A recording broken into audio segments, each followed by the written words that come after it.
If you have experiences from the past, whether it's from childhood or growing up, maybe you've gone through a really nasty divorce or you had some other problems in your life that when you're thinking about, they still hold somewhat of a negative punch to it, or maybe they're even haunting you quite intensely.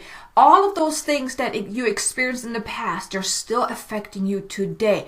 Even if you don't think about them, or you put them aside, or you put them into the little box and stuff them far, far down, they're still there and they're still affecting you. Because whatever you haven't quite healed from yet, whatever you haven't let go of, whatever you haven't worked through on an emotional level, it ultimately affects your life today. It keeps you from really stepping into your power. It makes you hold back, play small, don't really embrace what you want to be doing or what you feel called to be doing out of fear and there's doubt and all of those things coming up. You may even have trust issues towards other people, or where you don't really feel good enough, or you're just unable to manifest the things that you want, and life just is so much harder than it really has to. And oftentimes that is because of all that emotional stuff that you haven't really healed from and released. So if you're still holding on to certain emotional wounds from the past, I highly recommend to heal and release them. And I want to share with you in this video how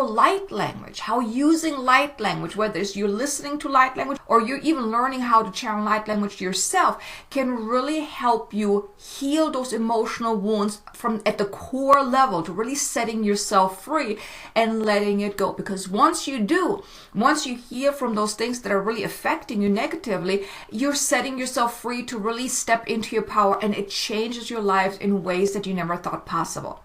Now, healing those emotional wounds is very important.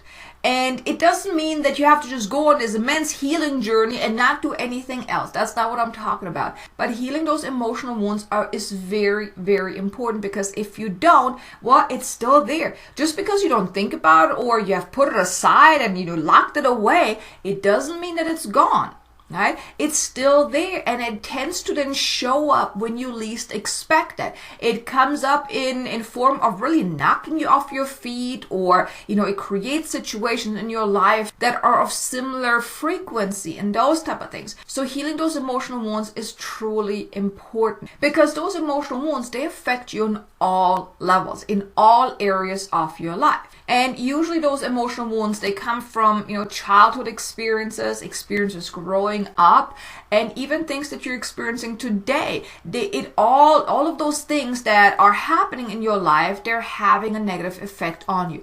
Now, here, let me explain to you what exactly I mean with that. So think of it like that. This is like the best way I like to explain. Think of it like that. You're walking down the street. You're just like all happy, not thinking of anything bad. You're just walking, very relaxed. And then someone comes at you from this side and just try to push you. And you're like, oh my God, right? You're almost falling over. Or you may be even falling down, right?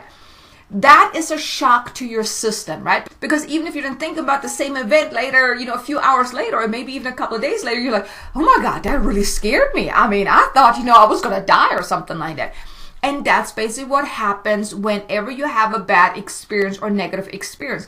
And here, that's also can be small things. Now, I'm going to give you an example of how small things could be that can affect you. When I was a little kid, I was always happy when my dad came home. I'm like, Daddy, Daddy, Daddy, I want to play with you. I missed you so much. And my dad, he was the kind of person that when he came home from work, he needed some time to decompress before he was ready to deal with a little kid that wanted his attention, right? So me as the little kid, I was so excited to see my dad. But then my dad, he responded to me like, give me a few minutes. I just walked into the house. Right? So his response, even though in that moment, I mean, if you're thinking about it as an adult, you're like, well, yeah, he just came back. But me as the little kid, I didn't understand that. So I felt unwanted, unlovable. I was like, why does Daddy not love me, right? So these are the things that I had to then heal when I was then older, when I was on my spiritual awakening journey. Because things like that, those small things that when you're thinking about like, yeah, it was kind of upsetting, right?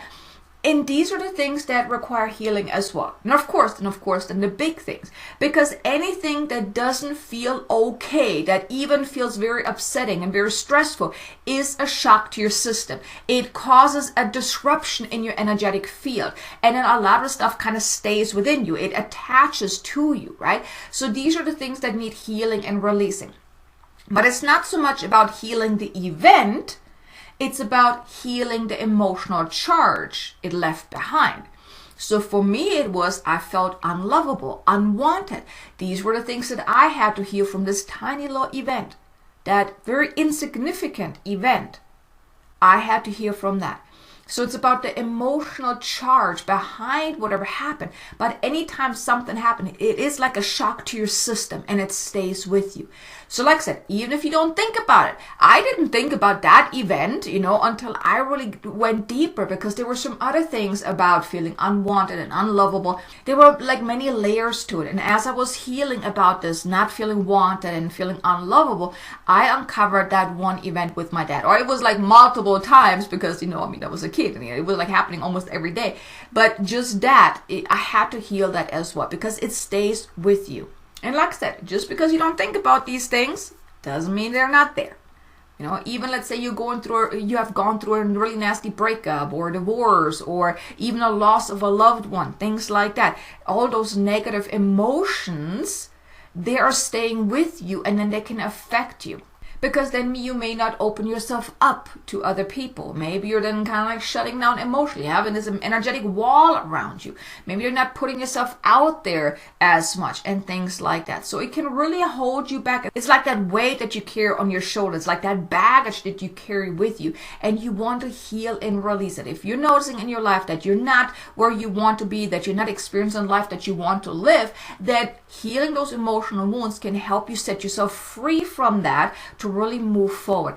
And now let me share with you how light language can actually help you do just that, because that is how I healed a lot of the stuff that I was going through to set myself free, to overcome massive money blocks, to overcome limiting beliefs, self-doubt. I used to suffer from social anxiety and depression, anxiety, all of those different things, and I used light language to heal myself from all of that. So let me share with you how light language can help you heal those emotional wounds. Now, and here I just want to mention, this is like whether it is you're listening to certain light code activations. I have a huge playlist of light code activations. I put a link in the description below. They're topic specific. You can go there and you can find the ones that resonates the most with you, of whatever you want to experience, whatever you want to heal and release.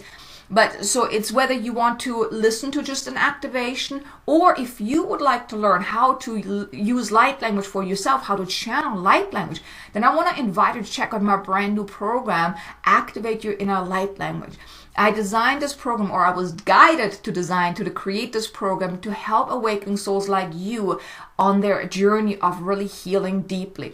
There's a part in the program where you're being activated to the different light language expression of how to express light language in different ways, and then also a huge section around the self-healing, using light language for the self-healing. So if that is of interest to you, you can go to activateyourlightlanguage.com, or there's the link in the description below. But so no matter if you're channeling yourself or if you are listening to an activation, the process is basically similar. First, you want to uncover what is it that you need healing? What is that it keeps coming up, and you want to get to the core of it. So it's never the story. The story never matters. Like with me and with my dad, the story didn't matter. What mattered was what did that bring up within me? The feeling of I'm being unwanted, of feeling unloved.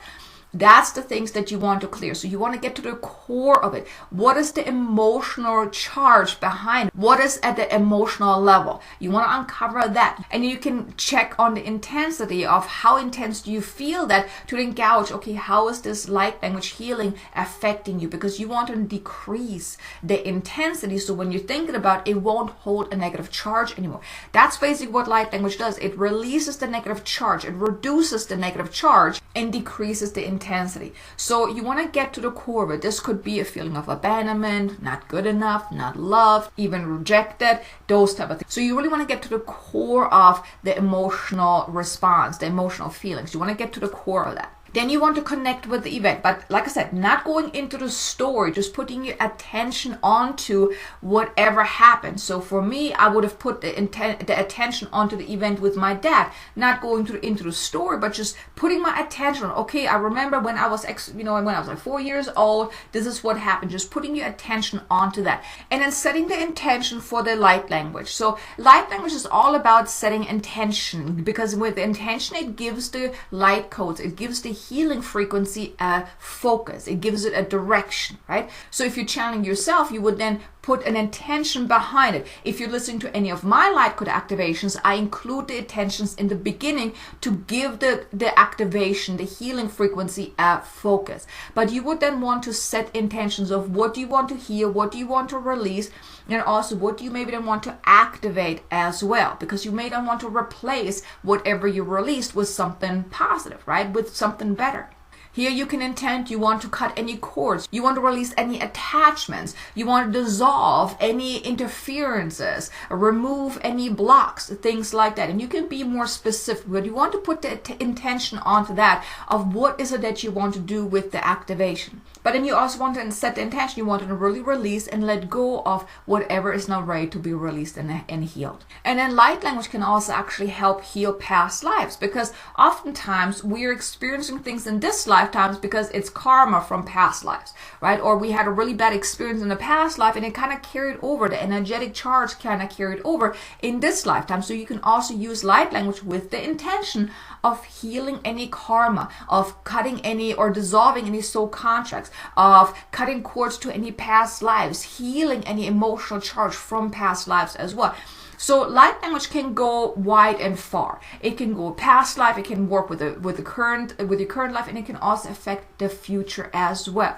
So it's truly a beautiful modality that when used with intention and with an open heart, it can change your life in ways you never thought possible. Because anything that is ready to be healed and released, you will be able to do so with the power of light language, with using light language. Because like I said, you're putting the intention behind what is it that you want to release, and then you're allowing yourself to just either channel light language and letting it flow, or like I said, you're listening to a light language and you're allowing the energies to flow through you, the light codes, to heal and clear at the deepest level. And of course, when it comes to healing, it's always to your highest and greatest good. Now, and here it's often then your life starts to change. You may see subtle changes, almost unnoticeable changes, and it may take some time for you to realize, because whenever you're healing something in the past, whenever you're healing something from childhood or even past lives, it adjusts your timeline. The energetic attachment is being removed. All the negative emotions that you experience that you're healing from back then, it adjusts your timeline. So it has a beautiful ripple effect. Now, it doesn't change what happened, because you never want to change what happened, right? You never want to change it, because that would completely mess up with your timeline, and it can actually then create such a ripple effect that your life, the way you know it right now, is no longer the way it is, right? So we're not changing the past. We're only removing the negative charge around the past experiences, and that basically, it gives you that a clean slate, that and adjusts your timeline on an emotional and energetic level, which then has a beautiful ripple effect in a positive way. So it's not going to change your life that all of a sudden your loved ones are not there anymore. It's only then the emotional charge is being removed. So then your relationships may change, they improve, right? So things like that. So using light language for that deep inner healing is absolutely powerful and a beautiful modality that I have experienced myself. I have been channeling light language since 2019, 2020. That's when I received my activation, and I have been using it almost on a daily basis for myself. I get to use it with my clients. I get to share it on my YouTube channel through the activations. And it truly, truly makes an impact. Like I said, if you're interested in learning how to use light language for yourself, how to activate your inner light language, then definitely check out my program. Go to activateyourlightlanguage.com and join me in this program. I would be so honored to be your guide in teaching you this. But here you go. I hope this helped you understand a little bit more about light language and how it can help you heal those emotional wounds. If you liked this so far, do me a favor, hit the like button. Maybe leave me a comment below. Let me know, how do you feel about this? Have you experienced the deep inner healing through light language, whether it's through my activations, or maybe you're channeling yourself, or you've worked with someone? I would love to know. Leave me a comment below. And also be sure to check out this video here, a beginner's guide to channeling light language, so you can get a little bit more insights into that if you would like. But thank you so much for being here, and I look forward to seeing you again in the next video. Until then, make it an amazingly abundant, successful day. Namaste.